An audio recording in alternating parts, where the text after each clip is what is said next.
نیز مروی ہے کہ حضور صلی اللہ تعالیٰ علیہ وآلہ وسلم جب فجر کی نماز ادا فرماتے تو طلوع آفتاب تک نماز پڑھنے کی جگہ پر ہی تشریف فرما رہتے۔ بعض روایت میں ہے کہ پھر 2 رکعتیں ادا فرماتے، یعنی طلوع آفتاب کے بعد 2 رکعتیں ادا فرماتے۔ اس نماز کی فضیلت میں اتنی روایات مروی ہیں کہ انہیں شمار نہیں کیا جا سکتا۔ حضرت سیدنا امام حسن بصری علیہ رحمہ فرماتے ہیں، وہ چیزیں کہ جنہیں حضور صلی اللہ تعالیٰ علیہ وسلم اپنے رب عز و جل کی رحمت میں سے ذکر فرمایا کرتے تھے، ان میں سے یہ بھی ہے کہ اللہ عز و جل نے ارشاد فرمایا،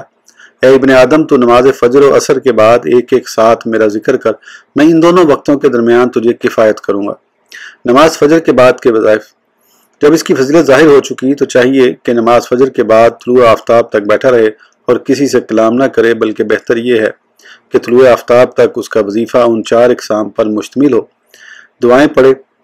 اذکار کو بار بار دہراتا رہے، قرآن پاک کی تلاوت اور غور و فکر میں مصروف رہے۔ دعائیں جب بھی نماز سے فارغ ہو تو یہ پڑھے، اللہم صلی علی محمد وعلی آل محمد وسلم، اللہم انت السلام ومنک السلام وإلیک یعود السلام، حینا ربنا بالسلام وادخلنا دار السلام تبارکت یا ذا الجلال والاکرام۔ یعنی اے اللہ عز و جل حضرت سیدنا محمد مصطفیٰ صلی اللہ تعالیٰ علیہ وآلہ وسلم اور ان کی آل پر درود و سلام نازل فرما۔ اے اللہ عز و جل تو سلامتی دینے والا ہے اور تیری ہی طرف سے سلامتی ہے اور تیری ہی طرف سلامتی لوٹتی ہے۔ اے ہمارے رب عز و جل ہمیں سلامتی کے ساتھ زندہ رکھ اور سلامتی کے گھر یعنی جنت میں داخل فرما، تو برکت والا ہے اے جلال و بزرگی والے۔ پھر وہ دعا پڑھے جو رسول اللہ صلی اللہ تعالیٰ علیہ وآلہ وسلم پڑھا کرتے تھے، جو یہ ہے، سبحان ربی العلی الاعلی الوہاب لا الہ الا اللہ وحدہ لا شریک لہ لہ الملک ولہ الحمد یحیی و یمیت وہو حی لا یموت بیدہ الخیر وہو علی کل شیء قدیر، لا الہ الا اللہ اہل النعمت والفضل والثناء الحسن، لا الہ الا اللہ ولا نعبد الا ایہ مخلصین لہ الدین ولو کارہ الکافرون۔ یعنی میرا رب عز و جل پاک ہے جو بلند و بالا اور بہت زیادہ عطا فرمانے والا ہے، اللہ عز و جل کے سوا کوئی معبود نہیں، وہ اکیلا ہے، اس کا کوئی شریک نہیں، اسی کے لیے ہے بادشاہی اور اسی کے لیے حمد ہے، وہی زندہ کرتا اور مارتا ہے، اور وہ زندہ ہے، اس کو ہرگز کبھی موت نہیں آئے گی، تمام بھلائیاں اسی کے دست قدرت میں ہیں اور وہ ہر چیز پر قادر ہے۔ اللہ عز و جل کے سوا کوئی معبود نہیں جو نعمت و فضل اور اچھی ثنا والا ہے، اللہ عز و جل کے سوا کوئی معبود نہیں اور ہم اسی کی بندگی کرتے ہیں، نرے اس کے بندے ہو کر پڑھے برا مانے کافر۔ پھر وہ دعائیں پڑھے جنہیں ہم دعاؤں کے بیان کے 3 اور 4 باب میں ذکر کر رہے ہیں۔ اگر قدرت ہو تو وہ تمام دعائیں پڑھے یا ان میں سے وہ دعا یاد کر لے جسے اپنے حال کے زیادہ موافق، دل کو زیادہ نرم کرنے والی اور زبان پر زیادہ ہلکی جانے۔ بار بار کیے جانے والے اذکار، یہ وہ کلمات ہیں جنہیں بار بار پڑھنے کے فضائل آئے ہیں، انہیں ذکر کر کے ہم کلام کو طویل نہیں کرنا چاہتے، بہتر یہ ہے کہ ان میں سے ہر ایک کم از کم 3 یا 7 مرتبہ یا زیادہ سے زیادہ 70 یا 100 مرتبہ پڑھے، جبکہ درمیانی مقدار 10 مرتبہ ہے، لہذا اپنی فراغت و وقت کی وسعت کے مطابق ان اذکار کو بار بار دہرائے۔ زیادہ کی فضیلت زیادہ ہے مگر درمیانی مقدار ہی راہ اعتدال ہے، اور وہ یہ ہے کہ 10 مرتبہ پڑھے اور ہمیشہ پڑھے، یہی زیادہ لائق ہے، کیونکہ بہترین عمل وہ ہے جو ہمیشہ ہو اگرچہ قلیل ہو۔ ہر وہ وظیفہ جس کی کثرت پر مواظبت ممکن نہ ہو اس کی قلیل مقدار ہی افضل ہوگی، جبکہ ہمیشگی کے ساتھ ہو اور دل میں اس کثرت سے زیادہ اثر کرنے والی ہوگی جو کبھی کبھی ہو۔ ہمیشہ کیے جانے والے عمل قلیل کی مثال پانی کے ان قطروں کی سی ہے جو مسلسل زمین پر گرتے رہتے ہیں،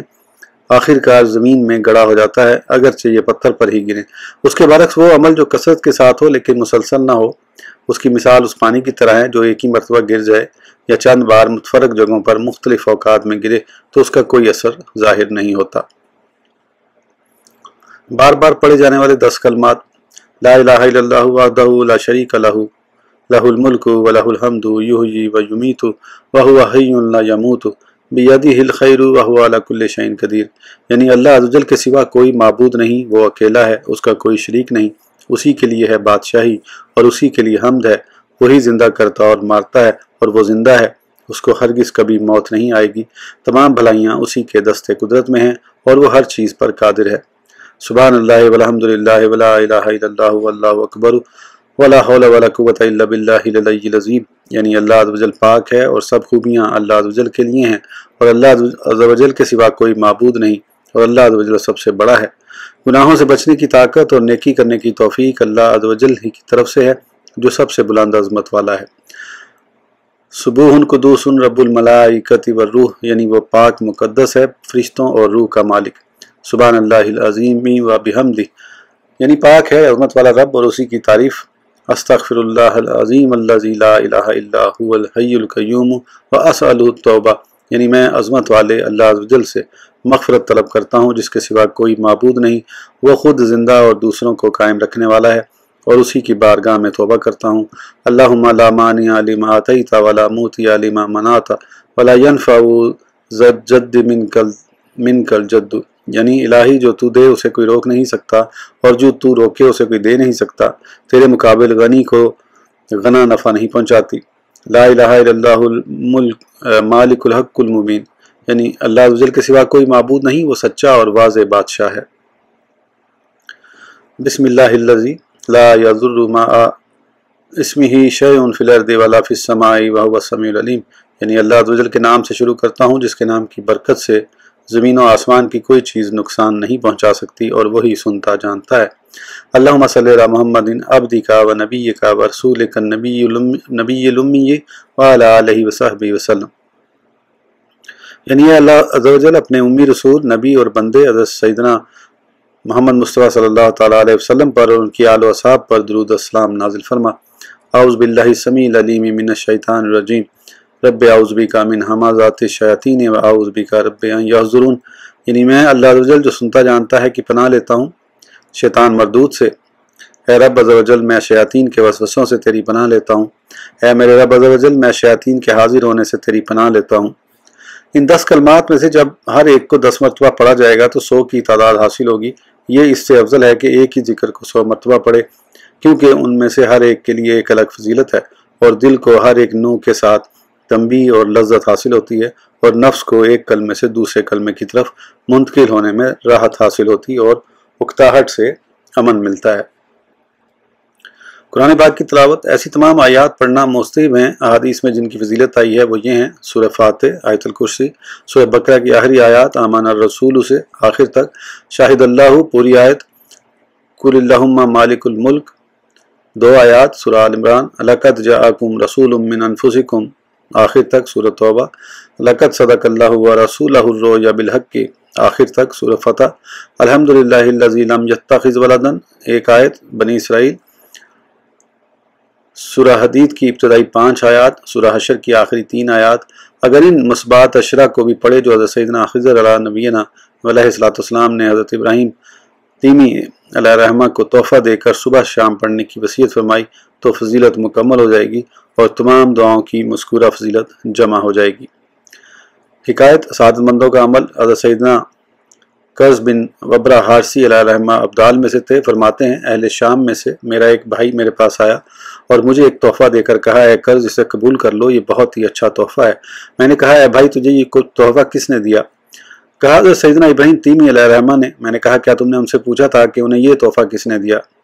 کہا، کیوں نہیں؟ انہوں نے فرمایا، میں ایک دفعہ کعبۃ اللہ کے صحن میں بیٹھ کر لا الہ الا اللہ سبحان اللہ الحمدللہ پڑھنے اور اللہ عز و جل کی بزرگی بیان کرنے میں مصروف تھا کہ ایک شخص میرے پاس آیا اور سلام کر کے میرے دائیں جانب بیٹھ گیا۔ میں نے اس سے زیادہ خوبصورت چہرہ، ان کے لباس سے زیادہ خوبصورت لباس، ان سے زیادہ نورانی اور خوشبودار شخص پوری زندگی میں کبھی نہ دیکھا تھا۔ میں نے ان سے کہا، اے اللہ کے بندے آپ کون ہیں اور کہاں سے تشریف لائے ہیں؟